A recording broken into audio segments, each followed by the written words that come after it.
নমস্কার বন্ধুরা ফ্লিপকার্ট সমস্ত ইউজারের জন্য একটা নতুন ফিচার্স লঞ্চ করে দিয়েছে, যেটার নাম হলো ফ্লিপকার্ট ইএমআই। যেসব ইউজারদের কাছে কোনো ক্রেডিট কার্ড নেই বা ইনস্টা ইএমআইয়ের কোনো লিমিট নেই, তো তারা এই ফিচার্সের মাধ্যমে যে কোনো প্রোডাক্ট আপনারা খুব সহজে বাই করতে পারবেন। এই ফিচার্সের মাধ্যমে আপনারা পার্টিকুলার কিছু লিমিট পেয়ে যাবেন, যে লিমিটের সাহায্যে আপনারা ফ্লিপকার্টের যে কোনো প্রোডাক্ট আপনারা ইএমআইয়ের সাহায্যে খুব সহজেই বাই করতে পারবেন। তো এই ভিডিওতে আমি আপনাদেরকে বলবো এই ফ্লিপকার্ট ইএমআই আপনারা কীভাবে কাজ করবেন এবং এটা আপনি কোথা থেকে পাবেন, কত লিমিট আছে, কি কি এলিজিবিলিটি ক্রাইটেরিয়া আছে। তো বন্ধুরা সমস্ত বিষয়টি আমি আজকের এই ভিডিওতে আমি আপনাকে বলবো। তো ভিডিওটা পুরোটা বিনা স্কিপ করে দেখার জন্য অনুরোধ রইল। আর হ্যাঁ, চ্যানেলটি যদি এখনও সাবস্ক্রাইব না করে দেবেন অবশ্যই চ্যানেলটা সাবস্ক্রাইব করে দেবেন। আর ভিডিওটি যদি ভালো লাগে অবশ্যই একটা লাইক করে দেবেন। আর যদি এখানে আপনার যদি এটা রিজেক্ট হয়ে যায় অবশ্যই কমেন্টে জানাতে ভুলবেন না। তো বন্ধুরা ফ্লিপকার্ট ইএমআইটা অ্যাক্টিভেট করার জন্য আপনার কী করতে হবে, ভিডিওটা সম্পূর্ণ দেখবেন। আর দেখুন, যদি আপনার ডেবিট কার্ড ইএমআইটা হচ্ছে না বা আপনার কাছে ক্রেডিট কার্ড নেই, তো ফ্লিপকার্টে এই যে নতুন ইএমআইটা লঞ্চ হয়েছে এটা আপনারা অনায়াসেই করতে পারবেন। তো তার জন্য আপনার কী করতে হবে, আপনার ফ্লিপকার্টে গিয়ে পর আপনার দেখবেন এখানে ফাইন্যান্স অপশানে এখানে অপশানটাতে যাবেন। তারপর এখানে ইএমআই ফর এভরিওয়ান যেটা লেখা আছে এখানে ক্লিক করে এখানে দেখতে পাবেন দুটো অপশান পেয়ে যাবেন, Flipkart Bajaj Finserv Insta EMI card এবং ফ্লিপকার্ট ইএমআই। তো আপনি এখানে ফ্লিপকার্ট ইএমআই যেটা আছে এখানে আপনি ট্যাপ করবেন। তারপর দেখবেন এখানে এখনকার টাইমে দেখুন ফ্লিপকার্টের উপর 6টা লেন্ডিং পার্টনার এখানে আছে। দেখুন এখানে ছোলা আছে, এখানে দেখবেন ডিএমআই ফাইন্যান্স আছে, 5 আছে, টিভিএস ক্রেডিট। তো এখানে 6টা আপনি দেখতে পেয়ে যাবেন। এবং এখানে দেখতে পাবেন আপনি এখানে দেখেন ফার্নিচার, মোবাইল, এখানে এইসব জিনিসগুলো আপনি কিনতে পারবেন। এবং এখান থেকে দেখুন আপনি আপ টু 1 লাখ টাকা আপনি ইনস্ট্যান্টলি এখানে আপনি করতে পারবেন। এবং এখানে আপনার বেশি কিছু করতে হবে না। এখানে দেখুন আপনার বেশি কিছু এখানে ডিটেলসও আপনার লাগবে না, প্যান কার্ড, আধার কার্ড এবং ব্যাঙ্ক ইউপিআই ডিটেলস এগুলি আপনার লাগবে।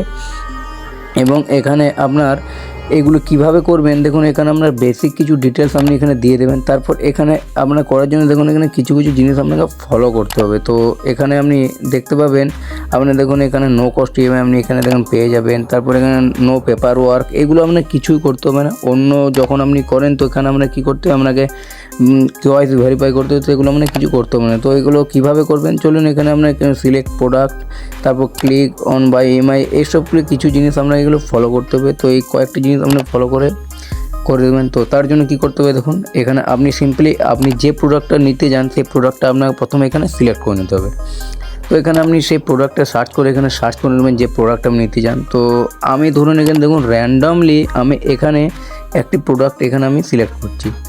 এখানে প্রোডাক্ট সিলেক্ট করার পর এখানে আপনি সিম্পলি কী করবেন, বাই নাও যে অপশানটা আপনি এখানে দেখতে পাবেন, এখানে আপনি বাই নাও অপশানটা চলে যাবেন। তারপর এখানে স্কিপ অল করে দেবেন, আমাদের আর বাকি কিছু দরকার নেই। তো স্কিপ অল করে দেওয়ার পর এখানে আপনি কী করবেন, এখানে দেখতে পাবেন নানা রকম অপশানে পেয়ে যাবেন, এখানে কন্টিনিউ করে দেবেন।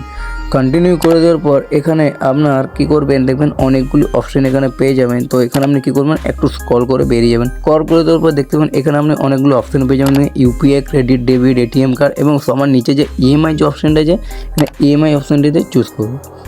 ইএমআই অপশানে চুজ করে দেওয়ার পর এখানে আপনার দেখতে পাবেন এখানে আপনার ফ্লিপকার্ট দেখবেন ইএমআই নিউ লেখা আছে, এখানে দেখবেন তার নিচে চেক এলিজিবিলিটি এখানে আপনি দেখতে পেয়ে যাবেন। এখানে চেক এলিজিবিলিটিতে আপনি কী করবেন, সিম্পলি চেক করে দেবেন। চেক এলিজিবিলিটিতে চেক করে দেওয়ার পর এখানে দেখুন checking your eligibility for the loan offer. তো এখানে আপনার এটা কিছুক্ষণ টাইম লাগবে। তারপর এখানে আপনার কিছু বেসিক কিছু ডিটেলস দিয়ে দিতে হবে। দেখুন এখানে আপনার যেমন প্যান কার্ড দিতে হবে, ডেট অফ বার্থ দিতে হবে, আপনার ফার্স্ট নেম প্যান কার্ডে যেটা আছে, লাস্ট নেম, আপনার মান্থলি ইনকাম কত, আপনার অকুপেশন কি, আপনি স্যালারি না সেলফ এমপ্লয়ি, ম্যারিটাল স্ট্যাটাস কি, এগুলো সব দিয়ে দেওয়ার পর এখানে আই অ্যাগ্রিতে টিক দিয়ে চেক এলিজিবিলিটি যেটা লেখা আছে এখানে ক্লিক করে দেবেন। তারপর আপনি যদি এলিজিবল হন তো আপনার এখানে বলে দেওয়া হবে, আর যদি আপনি না হয়ে থাকেন মানে লোড সিভিল স্কোর কারণে তো আপনার এখানে এটা রিজেক্ট করে দেবেন। তো এভাবে আপনি নিজের এলিজিবিলিটি চেক করে নিতে পারবেন ফ্লিপকার্ট ইএমআইটা আপনি পাচ্ছেন কি না। যদি পেয়ে থাকেন তো কোন কোম্পানি থেকে পাচ্ছেন এটা আপনার এখানে দিয়ে দেওয়া হবে। তো দেখুন এখানে যেমন 5 কোম্পানির থেকে আমি লোনটা আমাকে অফার করছে, তো আপনার অন্য কোম্পানিও আপনাকে অফার করতে পারে। তারপর আপনার যদি এই ইএমআইটা এটা যদি আপনার নেওয়ার থাকে তো আপনি কনফার্ম অ্যান্ড কন্টিনিউ যে অপশানটা আছে এটা ক্লিক করে আপনি নেক্সট পেজে চলে যাবেন। তো যেখানে আপনার এলিজিবিলিটি ম্যাচ হবে সেখানে এই লোনটা আপনার অফার করবে, যদি না হয় তো রিজেক্ট করে দেওয়া হবে। আর যদি অ্যাপ্রুভেল হয় তো এখানের মধ্যে আপনি এগুলো সিলেক্ট করে নেবেন। তারপর আপনার এখানে সাবমিট অ্যান্ড কন্টিনিউ করে আপনি প্রোডাক্টটা আপনি পারচেস করে নিতে পারবেন। আর অবশ্যই আপনি ইমেন্ডেটটি করিয়ে নেবেন, ব্যাঙ্ক ডিটেলস ভেরিফাই করিয়ে, আর অনায়াসে মাসিক কিস্তিতে আপনি নিজের ইএমআইটা পে করতে পারবেন। তো বন্ধুরা আপনারা এভাবেই নিজস্ব এলিজিবিলিটি চেক করে নিতে পারেন ফ্লিপকার্ট থেকে। তো ফ্লিপকার্টে ইএমআই জিনিসটা খুব ভালো এসেছে বন্ধুরা, আপনারা চাইলে করতে পারেন, করে দেখতে পারেন আর নিজের এলিজিবিলিটিটা চেক করে নিতে পারেন। তো বন্ধুরা আজকের মতো এইটুকু, দেখাবেন নেক্সট ভিডিও। তখন ভালো থাকবেন, সুস্থ থাকবেন, ধন্যবাদ।